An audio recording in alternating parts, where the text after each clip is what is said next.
Вашата пресконференција е само обид за манипулација. Информацијата за имотите што ја читаше господинот Велески е уредно пријавена во анкетните листови и информација од јавен карактер и достапна е за сите граѓани. Не можејќи да го истрпи притисокот во сопствената партија од неговите сопартици со кваките, вечниот губитник на сите локални избори во Прилеп, кај кого очигледно резултатите и поразите оставиле длабока тага. Не му преостанува ништо друго освен повторување на истите пресконференции со години.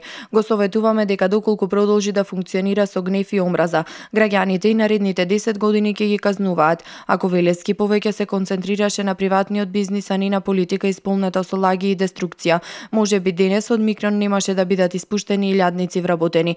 Граѓаните очекуваат проекти за развој и економски просперитет. Затоа ви порачуваме да продолжите со истите пресконференции полни со манипулации, а ние ќе продолжиме со работа во интерес на граѓаните. Со тоа само им потврдувате на граѓаните дека немате капацитет за водење на сопствената партија, а камоли на државата.